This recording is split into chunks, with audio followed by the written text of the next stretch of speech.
Bird, bird, bird, bird. Get him. Yeah! Ron Babe was right. Ron Babe was right.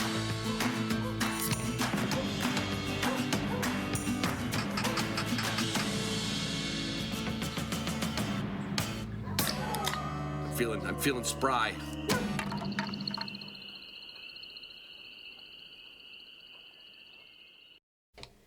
Hey everybody, it's Jessi with the Hunting Dog Podcast, ready to throw back another episode with you all. So I know you're probably more excited to hear my dad's voice, and it is coming. He's back from Alaska.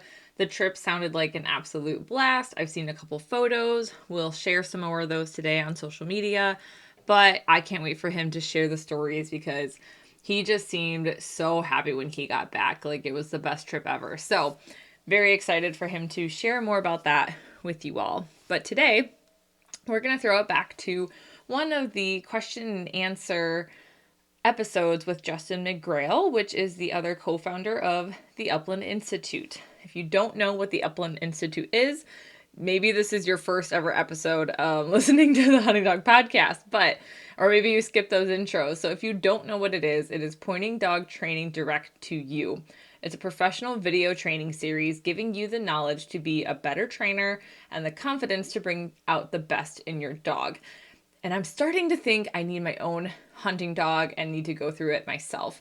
I've personally never had a hunting dog, and right now I have 2 cats, but I think that would be something fun to do on my own, but also with my dad one day. So maybe that'll be in the future. But until next week when my dad is back and ready to share all the amazing stories, we are going to throw back to this episode right now.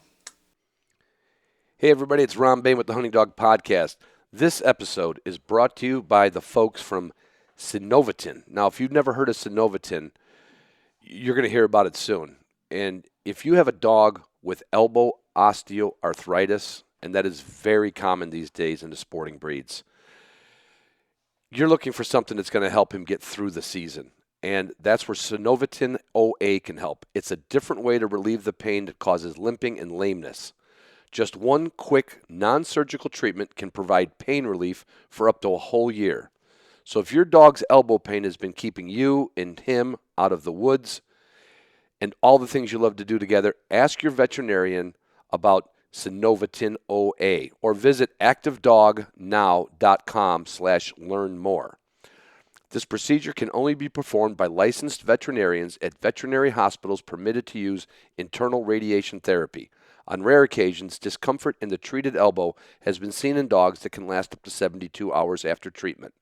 Short-term home care instructions must be followed after treatment to minimize extended close contact such as co-sleeping.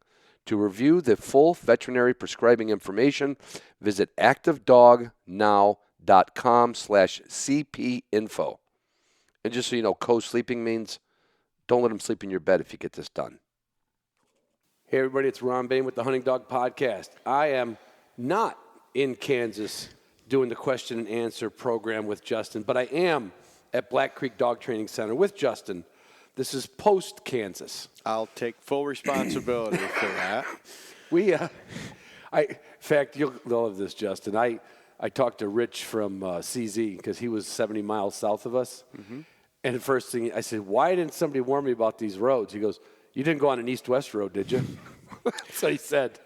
We were just trying to get the truck out of the way. Out of the way. We didn't really want to go down an east-west road.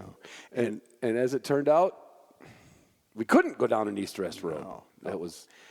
And I know better. It was slightly a rookie move, but the sun and the crown of the road conspired against us. And it was my bright idea to wait until the very end of the trip, thinking surely there will be things that happen as we're out there running these dogs and hunting that we can talk about. Right.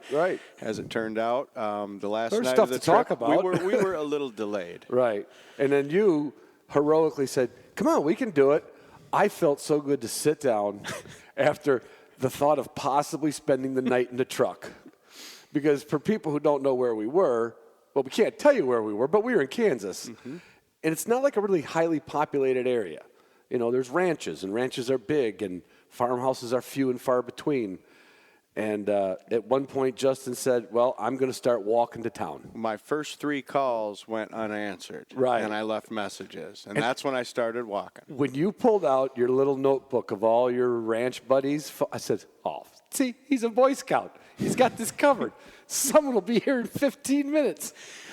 And the reason was it was Friday. I later learned, of course, The boys were playing pinochle. The boys were playing pinochle at the grain elevator. Yeah. And eventually, If through that a doesn't series sound of like Kansas. texts and phone calls, we interrupted the card game, and here Yeah. came the cavalry. The cavalry came with about a 50-year-old versatile tractor, and that little tractor had some ass to it. I was impressed. He took that 11,000-pound Schwann's ice cream truck of yours and just nosed it all the way through the grease and the mud and pulled you out to the intersection.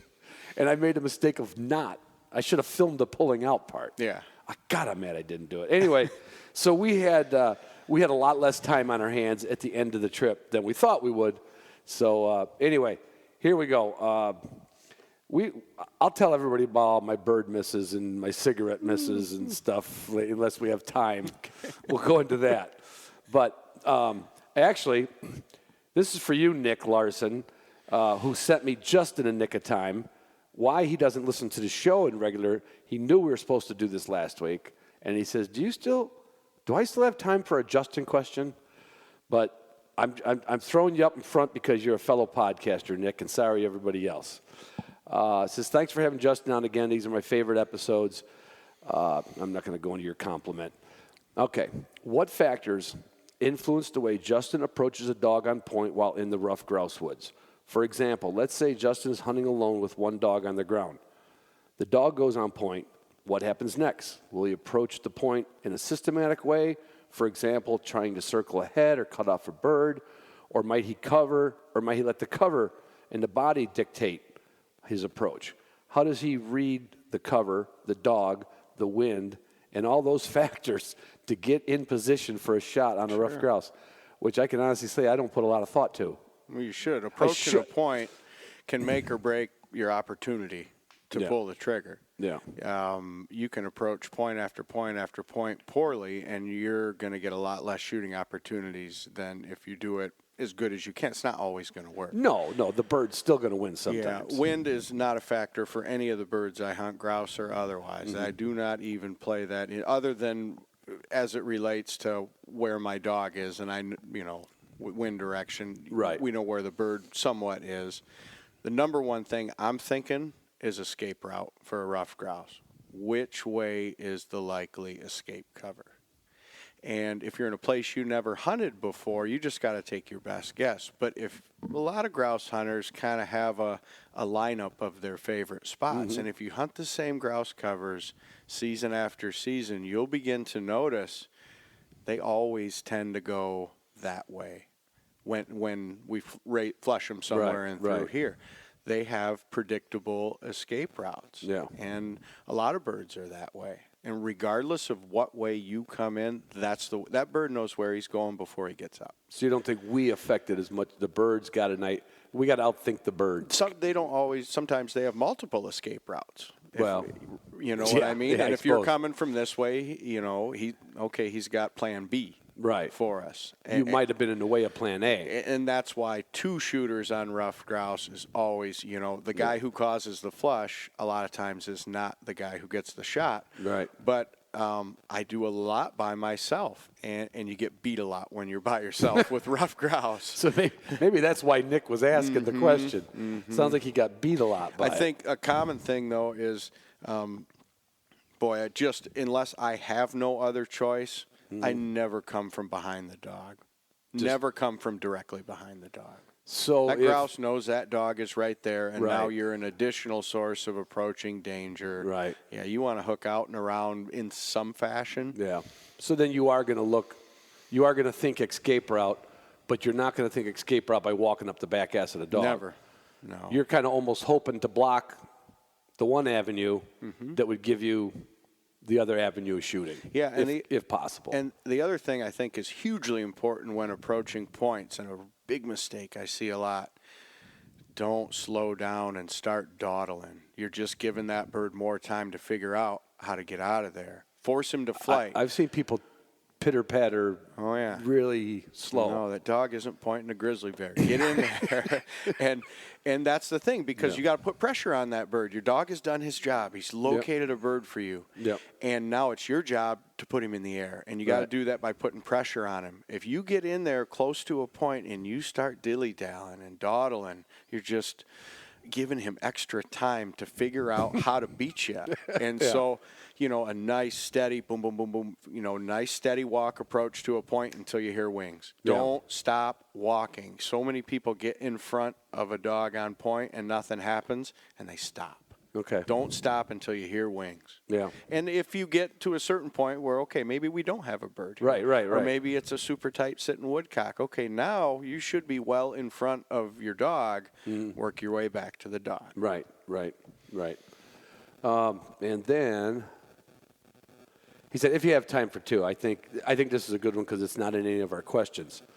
I'd also like Justin's thought on pointing dogs relocating birds. Again, rough grouse in this example. What makes a dog great at relocating and successfully pinning a grouse? Now, I can tell you what makes them great at it.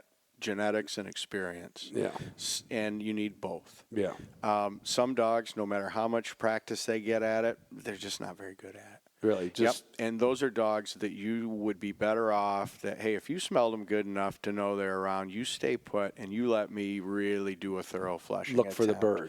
But the dogs that have the skills, it's okay to let them relocate. When that nose is telling them that grouse is leaving me, let him play chess with him. If he's got the goods in the brains and the nose department and he's got some bird savvy behind him, because if you always insist that they stay anchored up, you're going to flush in front of a lot of empty points because these birds do run. All species of birds run, but pressured public land grouse, they'll do a lot of running on you. Yeah, they're not there all the time. No. So a dog that can play that game, it's a special dog. And during the learning curve of that, they're all, even the ones that become good at it during the learning process, they're all going to bump some birds. That's how they learn. Right. Yeah, and that's okay. Yeah. And then he said, most importantly, does he have a preference on how dogs relocate rough grouse? Is there anything he does to influence how a dog learns this tactic? Well, you already said it's in the genes. Yeah, they're going to do it how their ancestors did it. And I wonder if he's also asking, like I just hunted with your dogs, and I took shots at birds. Your dogs were steady to wing shot and fall, or wing shot and miss, or whatever, wing shot and cigarette, whatever it was. Okay. You always you control the relocation with your dog, and I don't think he really asked that. But here's where that comes with practice. It does, but I allow my dogs to relocate without you giving them the. Here's where I draw the line. Once I commit to flushing, you need to stay put. Okay. But if the dog points and I'm still on my way or letting it play out a little bit, and if you can see them, which you can't most of the time in the grouse woods. Yeah. Sometimes I'll even encourage them. I can tell from their demeanor they don't have them yet. Right. They got enough. That's really knowing your dog. That's knowing your dog. Yeah.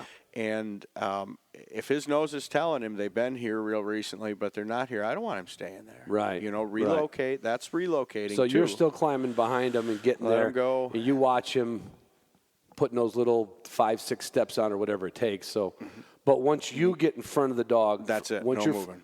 Your dogs don't move. And while I'm flushing, you don't want the dog in the picture. You don't move until I'm certain, okay, we've got nothing here. Now we need you to relocate. Right, right. Yeah, I don't think we ever had that question. I liked it. It's a great question. Yeah. Great. All right, this one. This is not, I'm not going to say a cup of tea, but it's not something you do a lot with. I'm a big fan of the podcast and learned so much that I've applied to my 2-year-old English Springer Spaniel, particularly in the grouse knowledge. See, he just learned something there, except it doesn't work for a flushing dog. You just be at port arms the whole time and be ready. I'm curious about the use of place boards in the flushing breeds. How to start, why should I use them? I hear people talk about them a lot, don't know where to begin. Any idea? Place boards for pointing dogs and flushing dogs are a tangible, spot.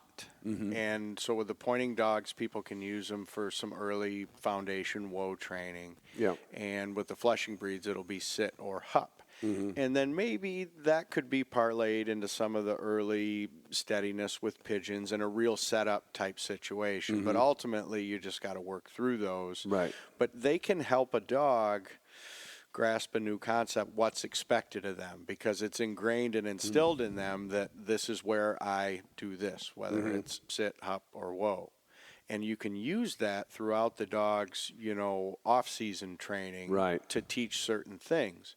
And I know people that use them with the fleshing dogs to teach like casting almost right or left. They've got multiple place boards, and that dog knows getting to that is good. And you kind of develop in the hand with it. Correct. Sometimes. You can use them for that. And but eventually you have to move. There's not going to be place boards everywhere you go with your dog, but they can help a dog learn certain tasks. And you kind of also know the dog, like if you're calling the dog back, if he goes to that place board, he kind of 100% paid attention to you. Because he's not next to you and then behind you, and then he's like, I'm here. Right. I imagine he could even probably parlay that into some retrieving drills. Or go lay down. Teaching a dog to go lay on a dog bed. Yeah. Most of these dogs live in the house with their owners, and that's always a good, safe spot and always right. Yep. And if you come to Pheasant Fest, Cato Outdoors will be there with all their new place boards. There you There's go. a little shameless plug for my buddy Jordan. All right. Came across you on a meter. My question is, what dog would be best for an upland hunter starting out in Pennsylvania? Since we stock our pheasants, our birds, and we don't need them to range out far, I would like to get a pointing breed, but also one that will retrieve after the shot.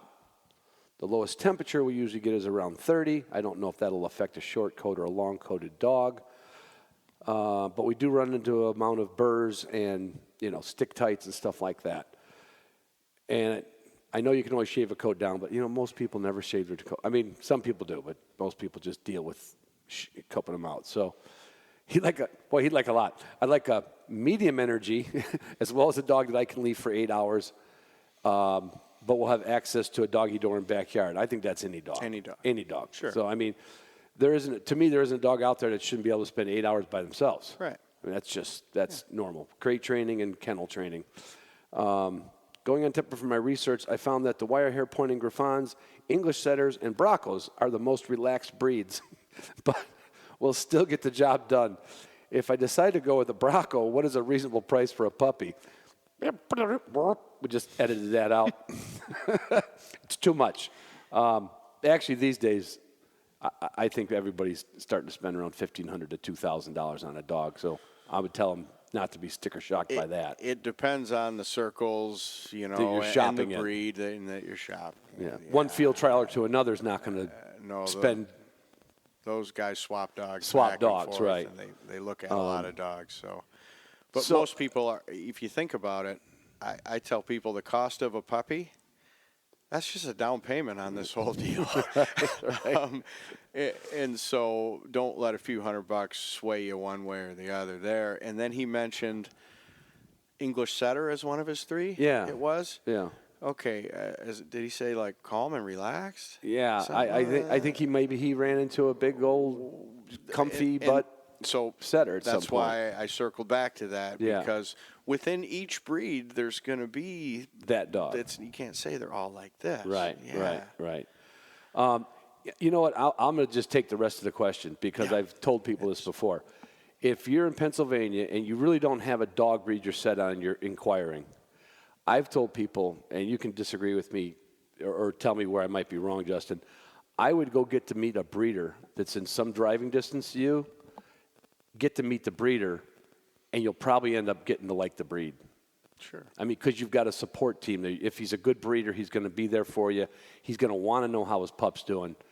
It could be, especially for someone who doesn't have their heart set on something, it could be easier than shipping a wire hair griffin from Minnesota to PA and now have no support system. So. And it goes back to what I've said on your podcast before. Get a dog from somebody who does what you are going to do. There you go. So there's your homework. We just gave you homework. All right. I always wonder if this is true. Ron, I'm sending this on behalf of a buddy. Does that mean this never happened to me? Dog. Oh, this guy's he's got this all lined up. Dog, Izzy, 8-year-old German Shorthair, experienced, seasoned in waterfowl and upland. Owner trainer, not a pro, but competent and knowledgeable. Boy, shouldn't have any questions. The owner is a 60-40 waterfowler, uplander, hunter. He got a dog in college, focused heavily on retriever work, less on upland, and she proved early to be a natural in the upland field. Typically, he hunted with just Izzy, no other dogs, and was very productive. Recently, he got another puppy. She is dual purpose and versatile, which Izzy should be too, German Shorthair, earning a prize one in her NA test. The question is in regard to the older dog. He did not 100% proof train the whoa, as it was really not necessary, as she had some field whoa experience with a basic understanding, but was never 100% broke. If needed for safety, he could always whistle her or stop her or nick her, as you would for a blind retrieve, to get her to stop, sit, and watch for a hand signal. Backing was not a concern or practice because he never hunted with other dogs. Since getting the new pup, he discovered that the older dog will not back, nor does it listen to whoa. Issue in the retrieving training, obedience is so strong that she tends to default to that in the heat of the moment, with stimulation. I'm kind of lost on that one. The issue is that the retrieve training and obedience is so strong that she tends to default. Any stim from the collar and the dog's coming to him and not stopping. All right. Yeah. In addition, she's a sensitive dog.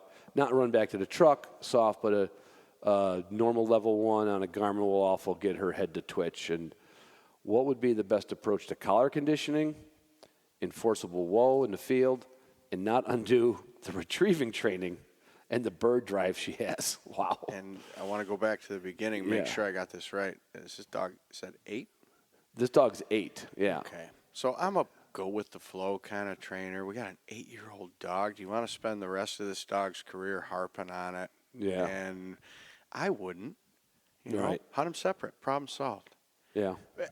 Really, now could you teach that dog? Yes, and he could do some off-season work and some backing. He's got to make that dog want to back, not back, or else you're going to get in trouble. Right. And I don't know how much time he's given this, because a lot of times it'll happen naturally, but not right away. Right. Dogs that have a lot of point, honoring is just an extension of the pointing instinct. Right. It's like, oops, something's up. But some dogs, they just don't like to do it. They're competitive dogs by nature. Older dog could certainly take that role. And for its whole life until now, it wasn't part of the game. Right. And he also, this is where incomplete whoa training is circling back around to bite him. If it was done right and collar conditioned correctly, he should be able to stop that dog. Yeah. And he says when he nicks the dog, it comes to him. Yeah. It's defaulting to come when called. And yeah. that's the collar conditioning He's confused, for whoa. right? Right. And it's defaulting to something it knows is safe, which is to come to him. Right. If the collar conditioning had been done correctly as a young dog, he'd be able to stop that dog in that situation. But do you really want to do that with an 8-year-old, to go back? I guess if he doesn't have anything else to do and wants to give it a shot. A lot of work. It will be a lot of work, but maybe he's got the time, and that dog may hunt another 4 seasons. We don't know. Right. And again, I always make the slit across the throat if I say something like, no, Ron, way wrong. But sometimes if you're trying to do something you're not that good at, you could cause another problem. Sometimes a dog could find another avenue. Like, okay, you're really going to make me do this? Yeah. Watch what I do. Because so far you've loved me for 8 years. And now you're asking more out of me. And what he has to watch for if he does attempt this is, and he alluded to it in the question, diminishing drive. All of a sudden the dog's enthusiasm comes down. This isn't fun because he's being set up to be corrected. Right. Well, why would you get excited about setting up to be corrected? It's like getting excited about doing laundry. Yeah.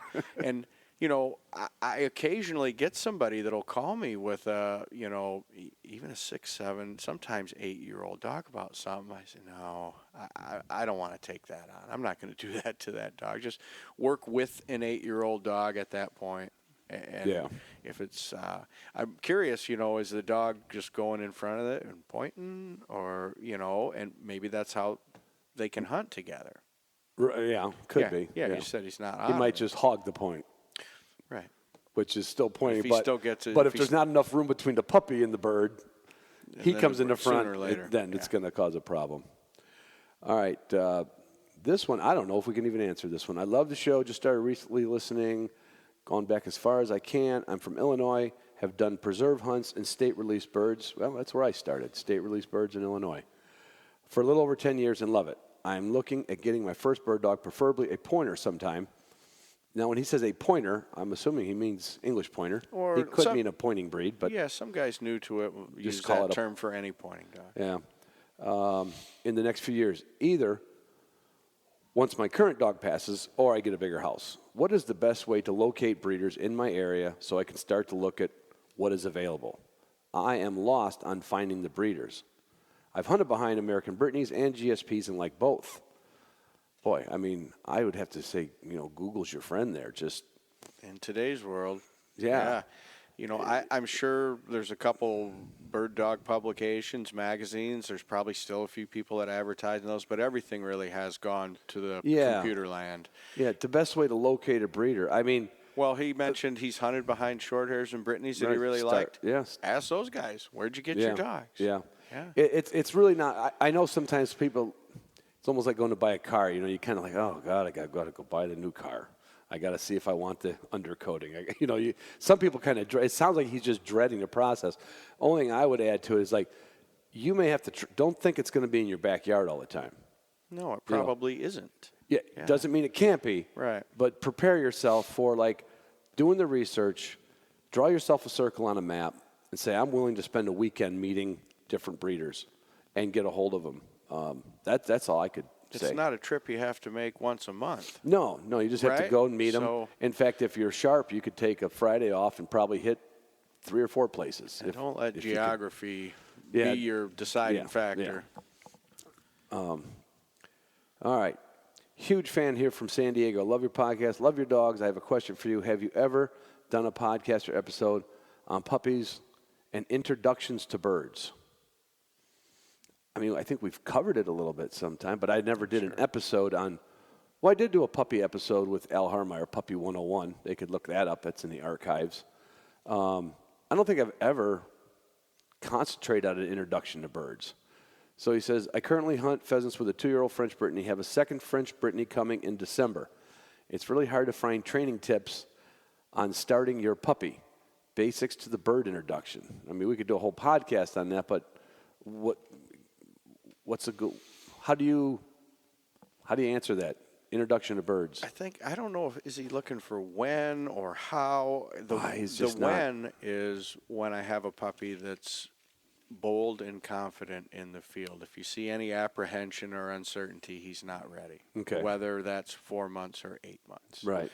You want a bold, confident puppy, and that comes with lots of puppy walks. Puppy walks, and I'm just a nut about walking puppies in the field with a check cord on, dragging a check cord. Listen, everybody, drag a check cord.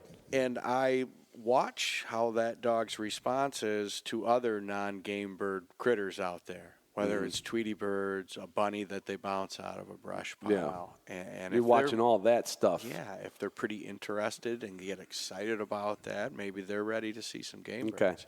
And then if they are ready to see some game birds, first experiences, I like it to be as natural as it can. Good, strong flying. No launcher. Ever. I don't like that. But a lot of people, because then you got this unnatural hunk of metal there, and then we don't want our dog to go in there, so you're holding it back. I don't like to do that. I just want a game bird to be there, and if that puppy goes after it, we're not caring about a point or what. We're just looking for contact.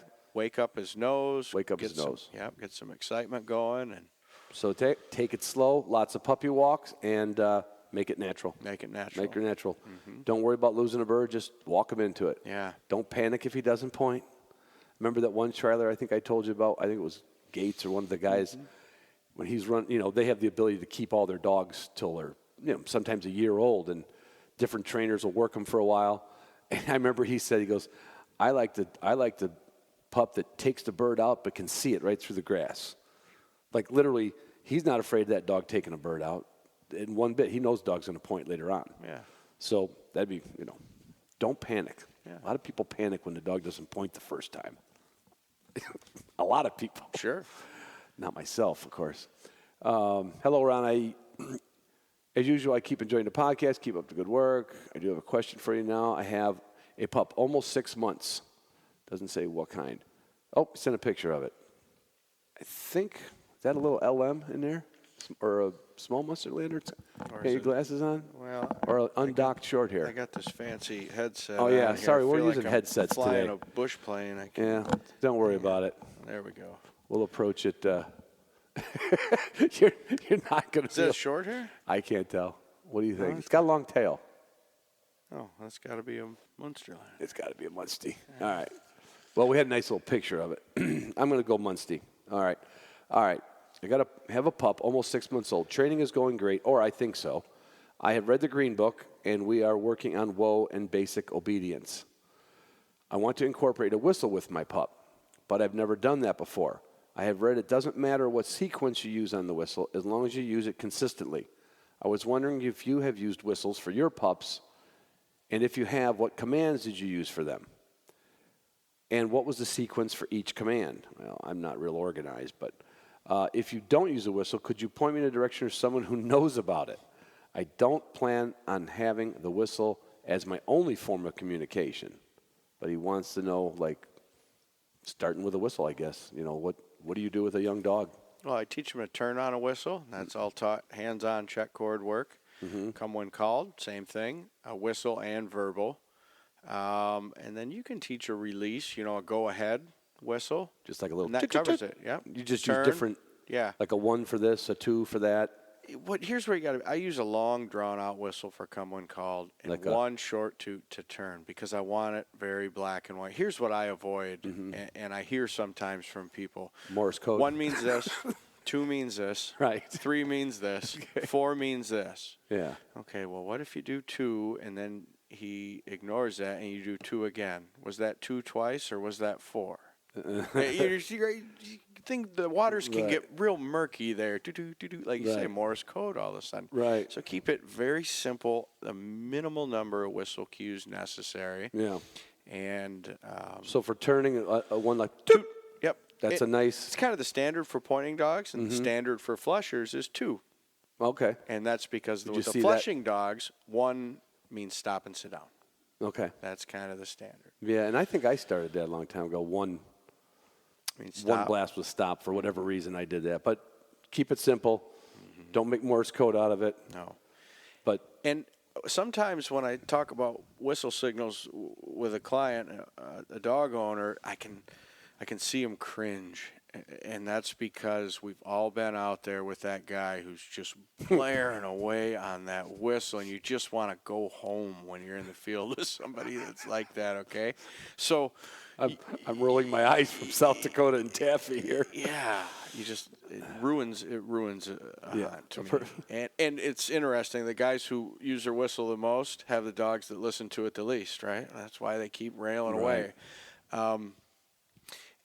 Oftentimes, it really almost is phased out. Like when I teach that turn signal, I'm doing it for the purposes of working on range and pattern of a dog. So I'm teaching him where we want him to do his work, hunting in a forward fashion. So if I have a cast going to the back, I can bend the dog back forward. Or if he's going too far laterally to the right or left, I can turn him forward. Yep. And we're teaching a pattern there. Now, as you do that over time, the dogs just kind of start to work there, and you find yourself using your whistle less and less and less. The idea of teaching a whistle signal is not that for the rest of that dog's life and hunting career, we're going to walk along behind him.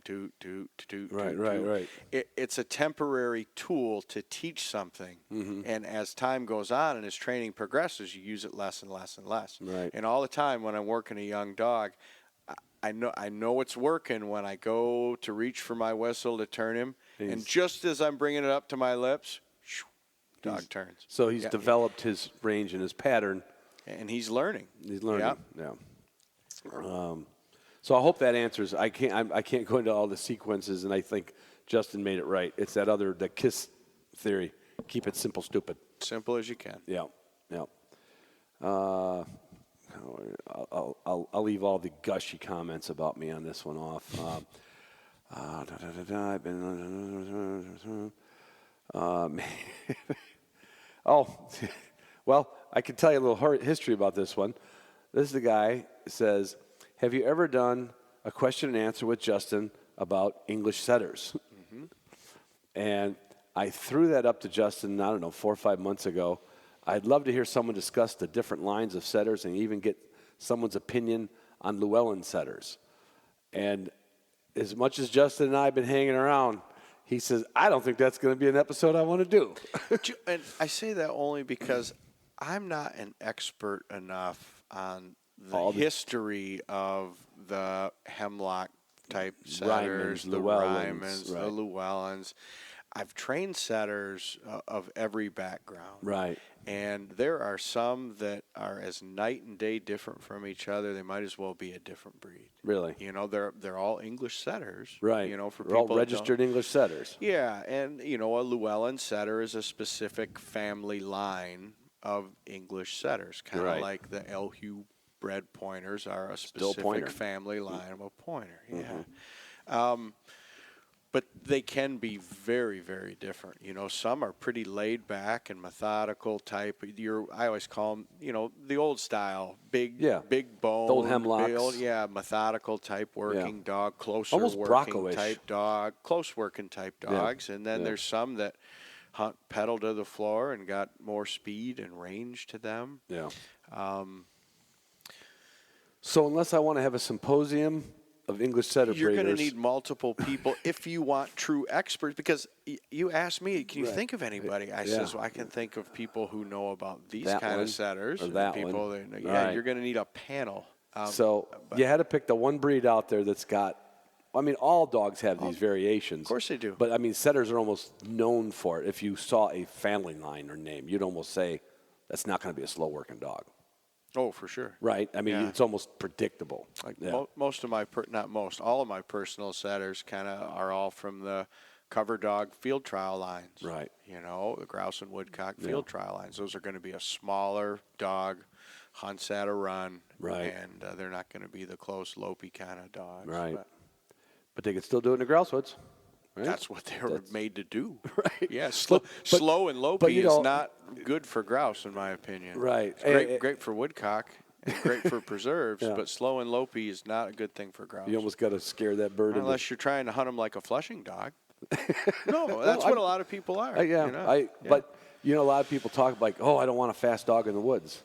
And you're like saying, no, I do want a fast dog in the woods. The faster dogs point more grouse. And my theory on that is because they come in there so fast, they don't give that grouse time to think, you know, boom, and then they're standing on point. But you got to have the goods to back that up, the nose and the brains and the point and the bird sense. Yeah. Yeah.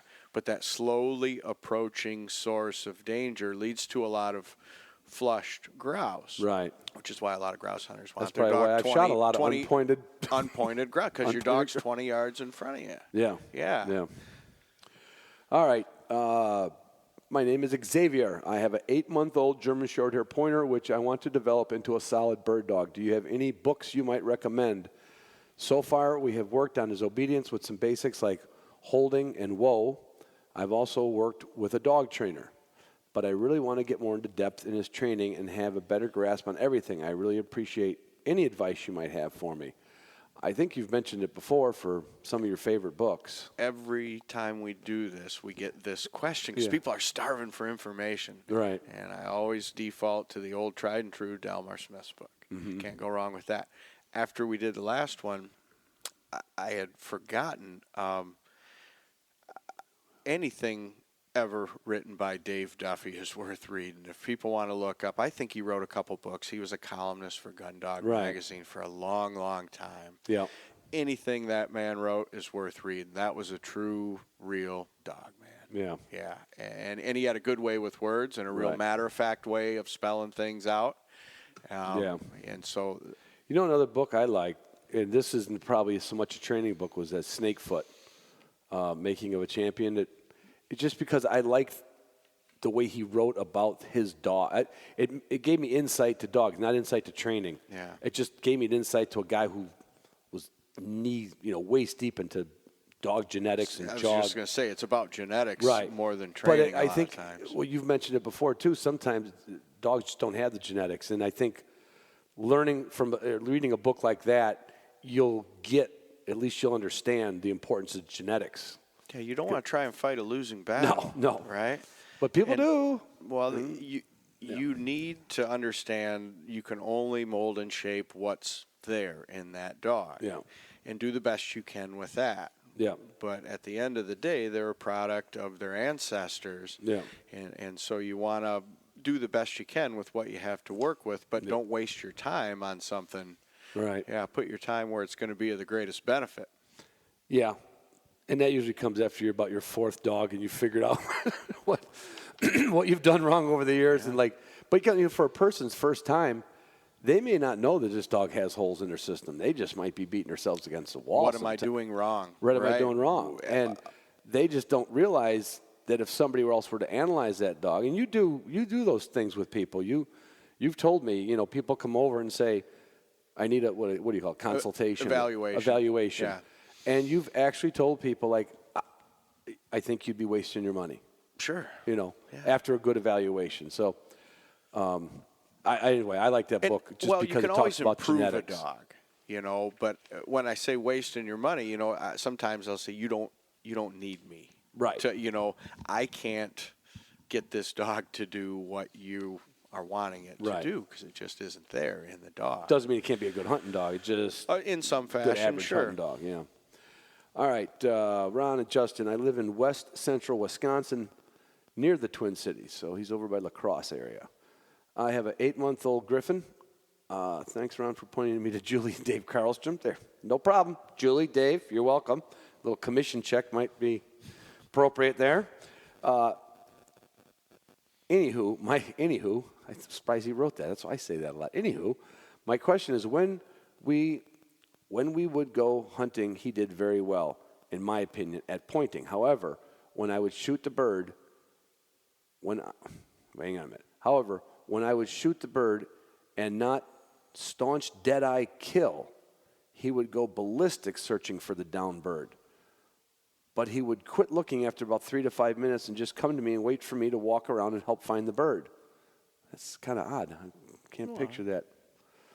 Just because I never had one. And you've seen 1,512 dogs. Yeah, well, if a dog some of them have a little more stick-to-itiveness than others. And there's a lot of dogs that if they are searching in the area of a fall and the bird isn't there anymore, okay, they're over it. Yeah. And other dogs will stay at it. It sounds like when he says, I didn't kill the bird dead, it sounds like a cripple, not a miss. Yeah. Right. Sounds like it. Yeah. Yeah. And working cripples takes practice.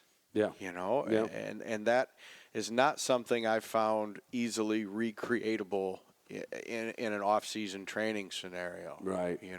That will come with hunting experience and just keep putting him in that environment and it's going to happen. Yeah. If he's got the aptitude for it. Right. Yeah. Right. I haven't found dragging dead stuff to work on trailing a live cripple at all beneficial for that task. No, they need a live cripple. They need a live cripple. Yeah. And to simulate that, you can pull the flight feathers from a bird and then get them to run. We do that in the NAVDA test. Okay.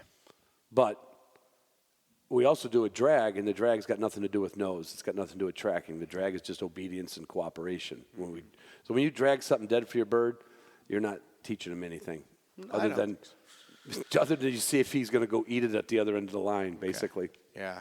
I mean, I think that's why it was put 8 months old. I wouldn't expect him to be good at cripples. Right. And it's funny. I didn't keep reading.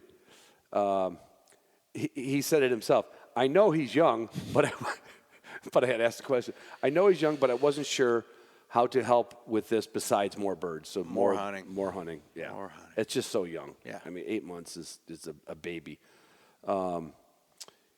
Also, he only runs in a straight line from me and doesn't go more than about 25 yards with no arch in his search. So it sounds like he's kind of like a yo-yo, like straight out, straight back kind of dog without a how do I get him to range out a little more and start that arching pattern where he'd pick up more scent? It's a range and pattern question, but yeah, but if fighting he's putting that dog in birds, that dog should start to develop some sort of a search, which he can then modify with that turn signal, right? Yeah, We talked yeah. about. So that's your ability to start working on a pattern. The dog comes with an inherited hunting style, right, but it's not the first couple times you take him out. right.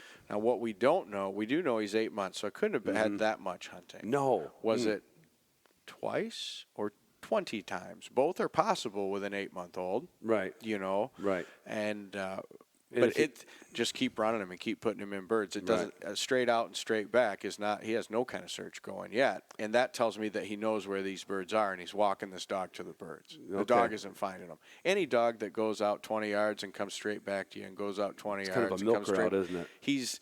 He's not going to find birds on his own unless you know where they are. So Right. he's still in that stage. Yeah. Yep. And as I said in that other answer, as long as you're thanking me for going to Julie and Dave, get over to Julie and Dave's house and work with them. Yeah. And get your chapter. Okay. Oh, this could be a big one. Just checking time. No, we're good. We got 35 minutes. All right, Ron. Appreciate the heart. Oh, man, that's all from my last podcast. I have submit a question for him. I'm going to have a fair amount of background, but feel free to cut out whenever you deem necessary. I have a 4-year-old drop, Irish setter, English pointer. Dropper. The dropper. Yeah, That's it's kind of an old school term for. we call them Websters. Well, sometimes people do it on purpose. You know, old pointer setter crosses, right? Yeah. Called droppers. Yeah. That we got as a pup from a shooting preserve. She was the run of the litter. We got her for $100 off of Craigslist. We paid for it. She has tons of drive, steady to wing, shot, and fall. Has a mediocre nose. Not sure if any of that's relevant. I mean, he wrote that. For reasons not worth getting into, she did not hunt much in her first 2 years, but I did work her on woe and other yard work with her. At 1.5, she saw her first birds when a guy I met that has his own string of dogs offered to help me with her. We got some good initial burn contacts and intro into the gun. Now to the problem. Ever since we've actually hunted together over the last 2 years, 2.5 seasons, she decides that she is going to hunt for herself and not check in with me or go with me. If she's hunting the cover over there, I want her to go this way with me. I have to call her. I have to point in the direction I want to go. Even then, she often circles back and goes right where she wants to go. I don't get the sense that she's over there because she has some scent. It's just where she wants to be. I had a dog like that, black wire hair. If I had permission to hunt on that side of the road, he'd go to the other side of the road. Anyway, it's a really long one, but I think that it sounds like he's got to sell what people call doesn't handle. Dog doesn't handle, and it doesn't have enough natural cooperation to want to turn when it sees you turn or go down a ditch when it sees you go down a ditch. That's going to be an all-yard obedience training thing for him? Check cord work again. Check cord. Yep, turn, and you just basically go right back like that dog was 8 months old. Okay. And we're going to teach him to handle. Yep, you got to turn when I tell you got to turn. You got to come to me when I tell you got to come to me. That all starts with check cord work, and then transition to collar conditioning. And he's not allowed to leave you anymore if you've done your work because you've taught him. That's not allowed. Right. Sounds like maybe early on the focus was on bird work and steadiness. It's a pretty high level of steadiness. Yeah, wing shot and falls, no easy Yeah, task. that doesn't happen in a couple weekends. So there was a lot of work done with that dog, but it seems like maybe it was geared mostly towards steadiness. And it's so much easier to get that handle on a dog when they're young and they never learn to do this. And then you have to go back, and the dog kind of learn, well, it's kind of fun, and I always tell people, if you have a super high drive, really athletic dog, Heaven help you if they start finding birds 350 yards when they leave you. Because that's where they believe every bird in the world's Well, at. there was a good payoff Worked. for doing that. Yeah. And they learn by repetition and success. And Yeah.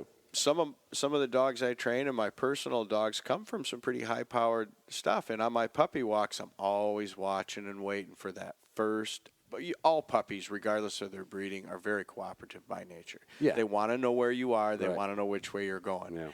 And as I'm raising them, as they're coming along, I keep running them and walking them. And that first day that they blow me off and go, yeah, I know where you're going, but I don't care. I want to go the other way. Yep. Done free running. We're going to, right there, day one. Yeah. They never learn it. And that's And all then- age, nothing to do with age, all to do with Not calendar age, Yeah. just individual development, Behavior. where they're at. Yep. And that's the day from then on they start. That's where I go, okay, we're going to teach you. Yeah. Yeah. The rest of his question is, when he does work, he goes back in the field and goes to pot. And so, like I said, Justin has made a convert of me. I'm not saying I'm a good pupil, but I give check cord advice to more people than you give to me. Like, what a valuable tool that is. Yeah, he can still do it. Right. But where people come up short is they don't fill in the middle. They do a little bit of check cord work and everything looks good when I got my hands on the check cord, and then they go hunting.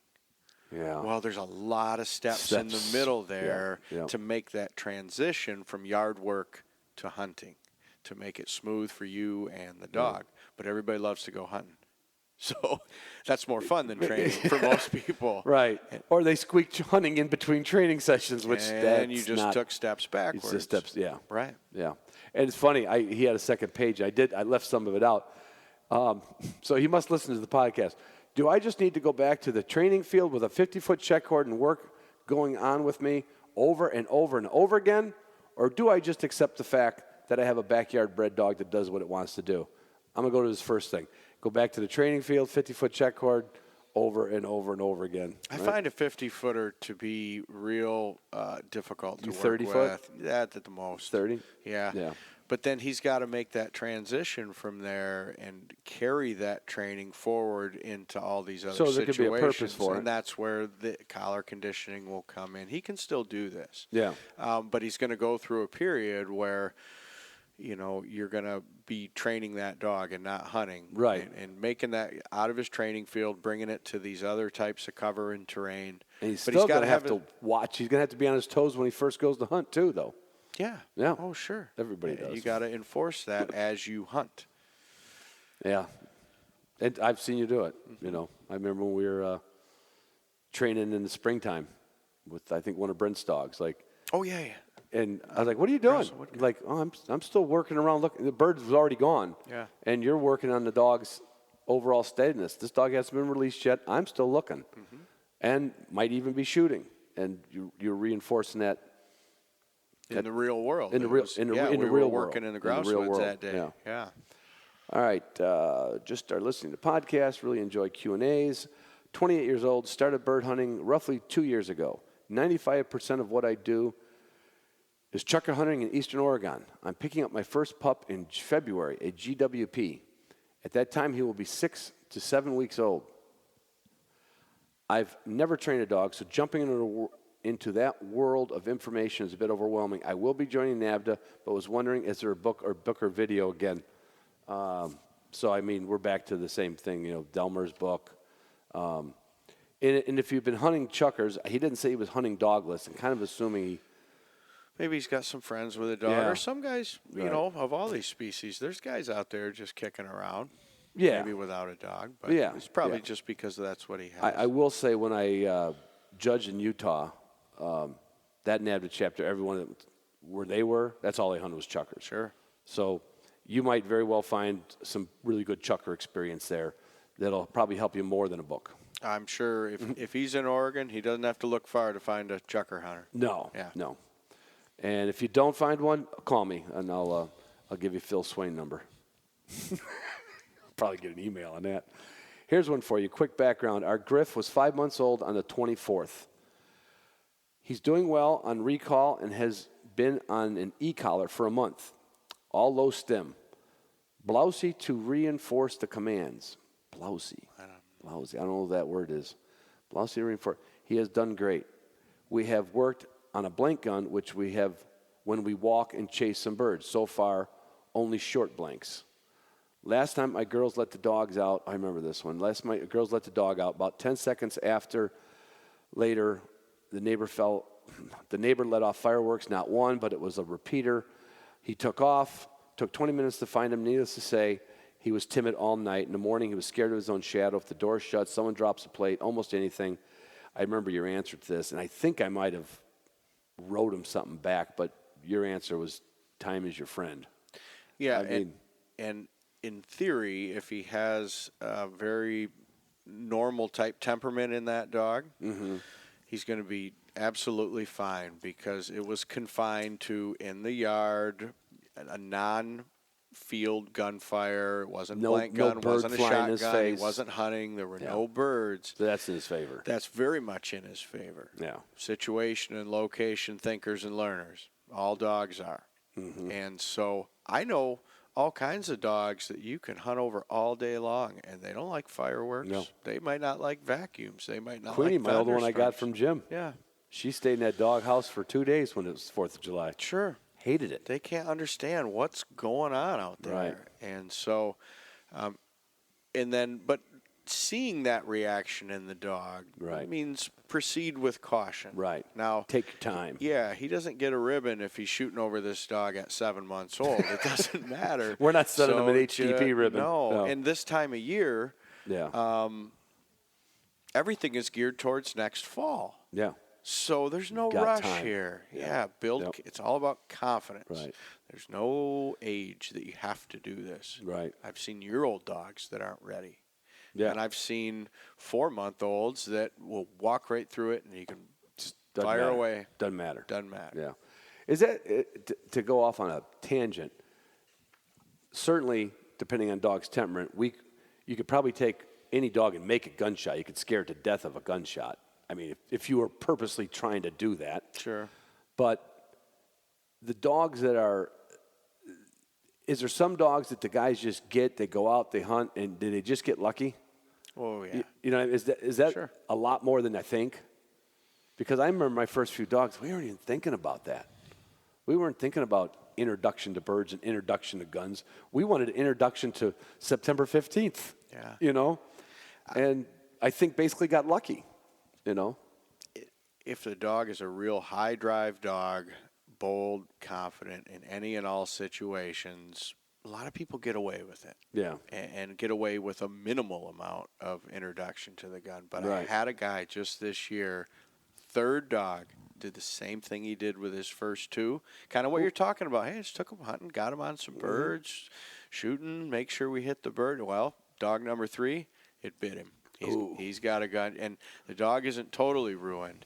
He'll still hunt, and it's a flushing breed. And he'll still show interest, but when those birds get up, he just pins his ears back, and he just stands there. Ooh, he doesn't want to go because he was shot over before he was ready. Scared the crap out of So him. what did that dog associate it with? The bird. Flying birds. Flying birds. Flying birds. He's all about He's them. all about finding He's them on all the about ground. hunting for him still. Because that noise didn't go off till...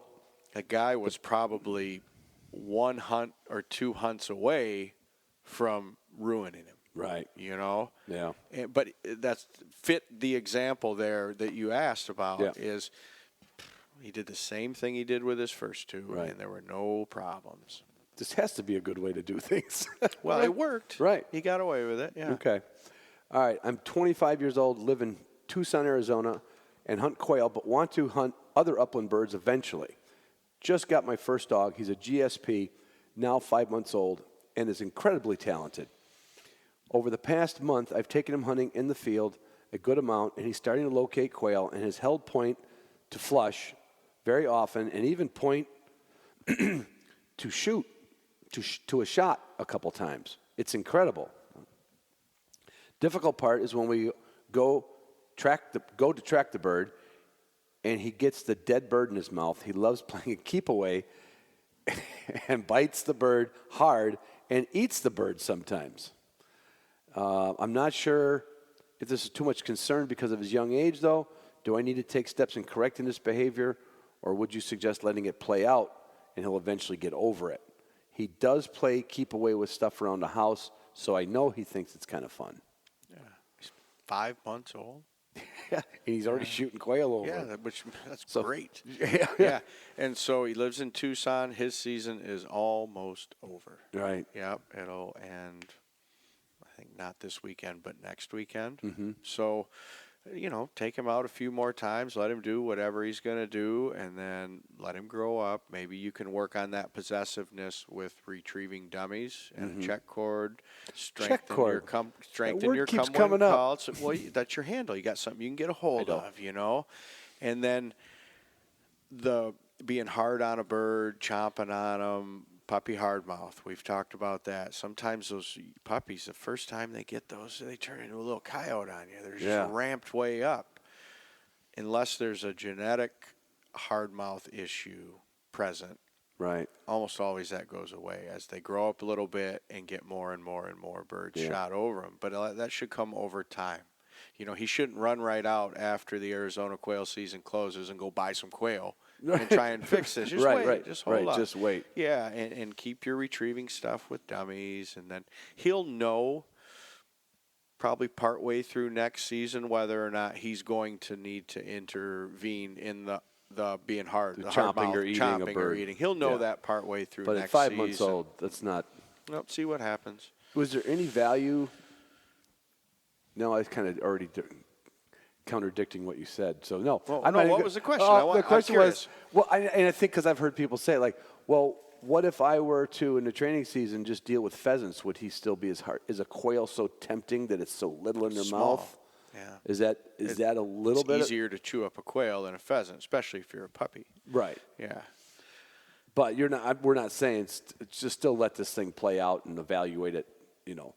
As the dog gets Right. deeper in experience and older, so off season, between now and then, I think is what he's, strengthen come when called, strengthen come when called. And then the other thing I would do is just to get the wheel turning. This is going to have nothing to do with birds, but I'm always looking for, okay, if I get to that point next year, and now I realize I am going to have to do something, I don't like to be at square one. I want to start the backup plan. And so I would start getting that dog comfortable up on a training table this coming spring and summer, and maybe do just a little light duty hold command, with hold and out. No birds at all. No. Just whatever kind of dummy the dog is most accepting of, whether it's a canvas dummy or whatever. He can play around with that. But all fun, no pressure, but start a little bit of that so that if we get down the road and we realize we're going to have to do something, we're not. You've already had some basic foundation of table and putting things in his mouth, taking things out of his mouth. Yep. You get a little bit of the plan B started just in case you need it. It's there. And that's good, solid work to do in the off season anyway. It's going to be beneficial regardless. Right. And he'll eventually understand when he quits doing that, he'll understand the word out. Sure. Right? I mean, a lot of dogs don't know out. Yeah. It gets ripped out of their mouth. All right, now the one for – so I had a question I'll answer later on the gets a little too deep in the weeds on the NA test. But and now one for Justin next time he's on the show. My dog loves to pattern her search heavy to my right side. She will go yards left of me and 30 yards to the right. Any advance on balancing out her patterning? Seems like she wants to always be on his right side. Very little left from what he's saying. Could be an individual quirk. The only thing I can think of there is instead of walking a straight line, as that dog is coming across right to left, I'm going to maybe bend 45 degrees and walk that way with him. And actually put him on your other kind side. of turn with him and try and stretch him out further So that like way. like a serpentining type of walk. And he's going to need to teach that turn signal because when that dog goes to bend back, turn him and keep walking him further to his left. Yeah. That's an odd one. It could be just an individual quirk. This dog is passed away now, and I didn't own her, but a friend of mine had a fantastic English pointer. I mean, a great dog. And Dory was her name. And I don't think I ever saw that dog turn. Let me think to my memory. I never saw her make a right-hand turn. She always turned to her left. So she should have been in NASCAR. So a cast to her right when she would make her turn would bring her forward. A cast to my left as I'm walking would turn her back towards me. And then she'd come back across, and it was almost like an oval out in front of you. Wow. She just didn't. So you're always seeing like a counterclockwise pattern to it. She's left-handed. That dog always turned left.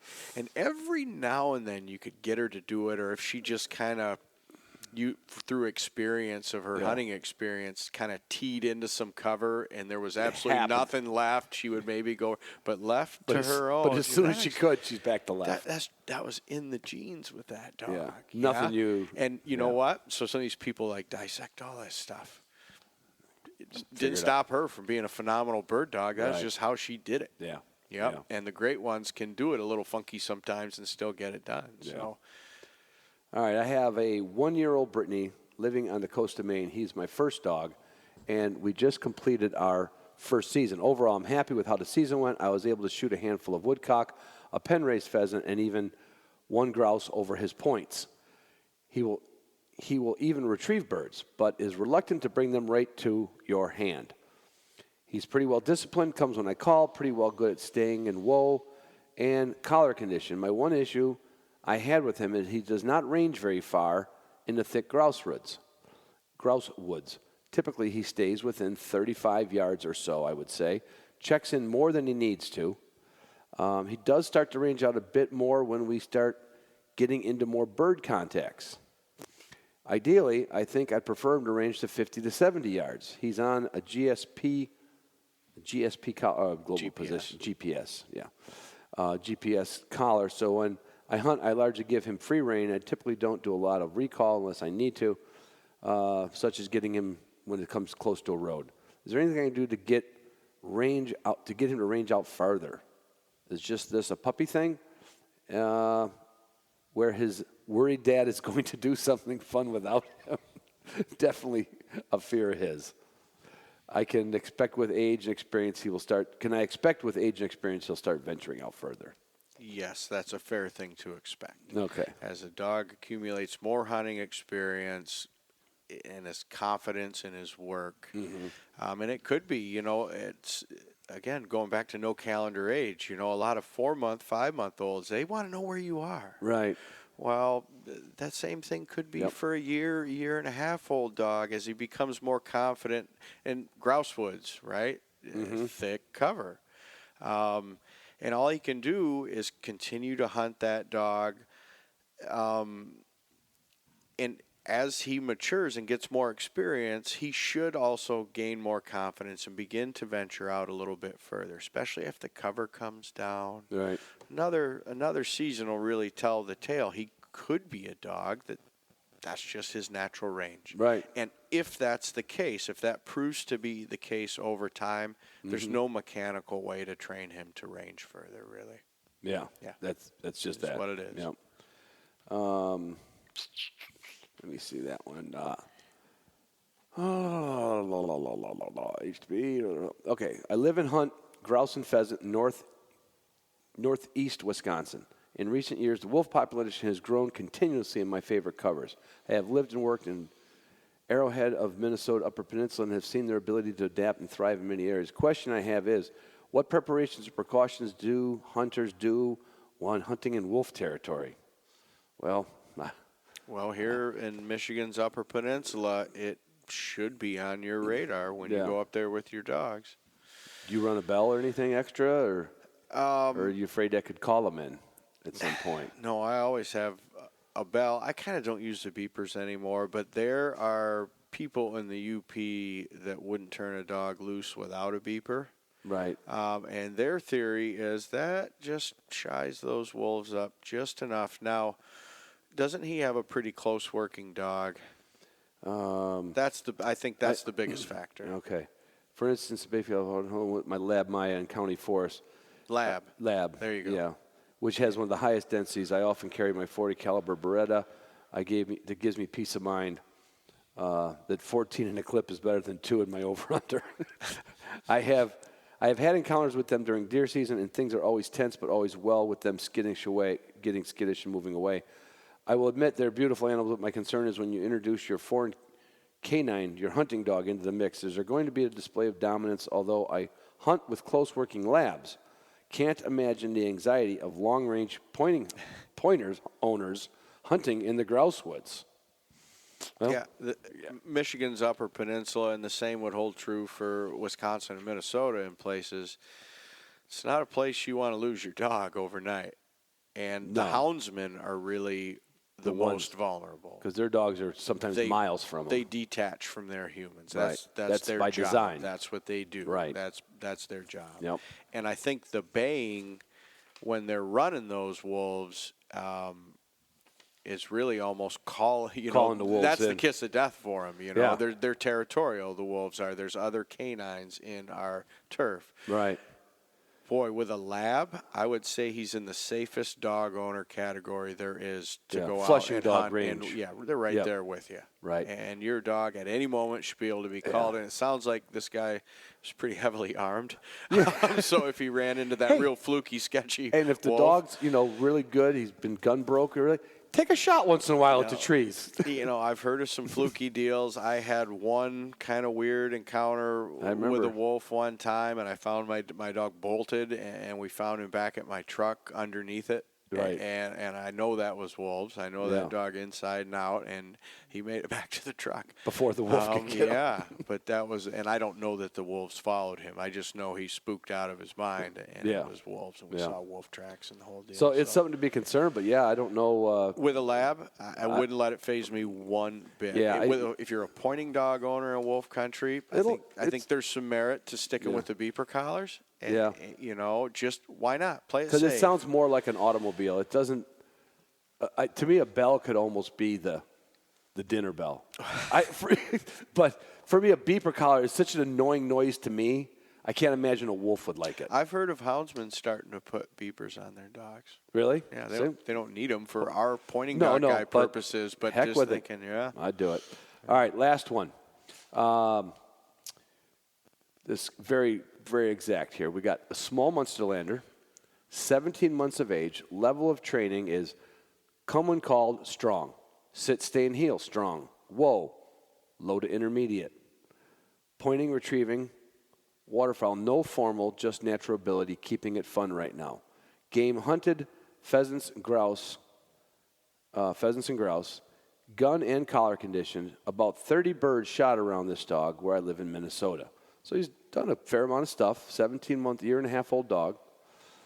Question is, I made my pup's first trip to South Dakota this year to expose him to hunting experience as much as possible. Prior to the trip, he showed excellent drive, natural ability at finding birds, even a few weak points, but had not put it together, and lacked purpose in what to do, etc. On the fourth day of the trip, the lights came on, showed prowess in tracking spry wounded birds. He would pin them down once caught, no retrieves yet, and started pointing birds, mostly non-running hens. That's what happens. That's great. That's what they do. Yeah. Because hens are cooperative birds. And they run like banshees too. Well, but more often, they're going to sit more than a rooster will. Usually, a lot of it's cover dependent, but that's all a great sign. Yeah. Yeah. After seeing all this, it's obvious that hunting exposure is huge in bringing him along. Now is, I would like to develop his pointing, steadiness, and retrieving without force fetching in the approaching off-season.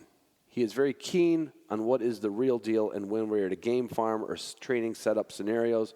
Any tactics in your experience, how to develop those skills? Are they small tricks like scratch hunting versus planted birds, wearing rubber gloves when planting birds, or are there large conceptual drills that need to be applied here? I'm going to go back to this. He would like to develop his pointing. Pointing is a natural instinct. And he is on his way to doing that. He's seen the that. dog's pointed some hens. So and people should know this, and I've heard people say, like, I'm working on teaching my dog to point. You're working around something, but pointing is natural, if the genetics are right. 100%. 100%. Yeah. Steadiness, on the other hand, is obedience. Correct. That's true. So he wants to develop his pointing, which, like you said, he probably doesn't need to worry about steadiness and retrieving. Two different things. Steadiness. Check cord come into play? No, he needs to teach whoa and separately from birds. Yeah. We've gone over all this, in prior podcasts, so he can go back and look those up and listen to them. We're not going to get into the mechanics of steadiness. Right. But, that's going to be taught based on his whoa foundation.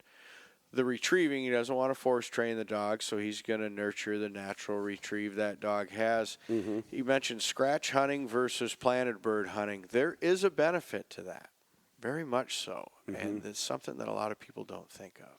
So when he goes out and plants birds, he, whether it's conscious or not, is going to direct his dog to those birds because he knows where they are. Right. And if he goes through there and the dog doesn't find him, what's he going to do? He's going to stop, and he's going to call that dog back. Over here. Yeah, over here, right? And because, he spent whatever bucks for that bird. There's $10 bills come sitting over here. Yeah, come over here and point it. Repeatedly handling a young pointing dog like that can make a young pointing dog over-reliant on their handler. You don't have to, these dogs are so smart, and they figure that out. Yeah. All right, just kind of pay attention to him, and then he'll point me towards where there's a bird. And that dog is not learning to become a good bird finder.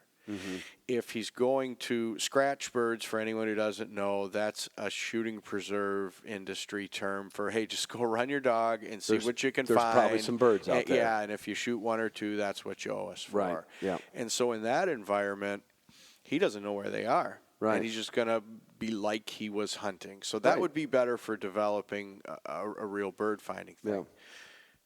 It's something about wearing rubber gloves when you handle birds. Yeah.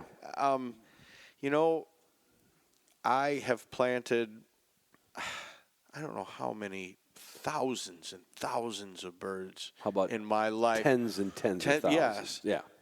With gloves and without gloves. I haven't seen any difference in the dogs and what they do. Now, do you think a pair of gloves that you wear does not smell like you? You are seriously underestimating these dogs' noses. Right. Maybe slightly less strong, but plenty strong enough for a dog to know that bird has been handled by a human being. Right. I've lost gloves before in the field, and dog will point them. Why? Well, he kind of is a human scent, bird scent connection if he's in that window, right? Yeah. Yeah. So I don't think the rubber gloves thing is any big shakes. When we're working these dogs with Planet Game in the off season, they know it. They know it's a setup, and they know we set it up, and it serves its purpose, Right. But Well, I'll tell you what, if he's worried about that, he could have somebody else go plant the birds. Just being sarcastic. they smell like a human too. I know, but they don't smell like him. Yeah, and so I'm not sure what he thought would be beneficial or problematic. I've seen it in a lot of the tests. I've seen some chapters wear the gloves because some handler. On certain tests, it's in the rules. Oh, is it? Well, Yeah, I don't know anything about NAVDA, but yeah. I don't think it's in our rules, but a lot of chapters just do it. They do it for consistency, so somebody doesn't say, right, you didn't have gloves on. Sure, yeah, you got to. Because that thinks that's why my dog didn't point, because he smelled your hand on it. But like you said, the minute you've handled birds and handled your gloves and taken them on and off, that's just another scent that we literally are shedding human scent everywhere we go with everything we do, and these dogs know it. And the only time you'll see a dog something funky with a bird that's handled by a human, but if he happens to find that pheasant in South Dakota and he looks like $1 million and does it right, that means a person messed him up on a planted bird. Yeah. And he's got a sour spot for anything that reeks of a setup, a human setup. Yeah. Well, that's not the fault of gloves or no gloves. That's the fault of a person. He made it that negative Just association. happened to be. Yeah. Yeah, I get it. Justin, we could go on for another 2 hours, Well, but maybe we'll circle back around. We got a few stories from the road to share. yeah, we could do that. We got some stuff you got to help me with some dogs. I got to come over here and feed your dogs a couple days this next month or two, and we'll just turn the recorder on. If I get a few more questions that filter in, I'll bring them. That'd be perfect. And then we could tell some hunting stories. I got a couple your prairie chicken adventures. Yeah. Stay tuned for the adventures of the prairie chicken. Bye, everybody. Love you.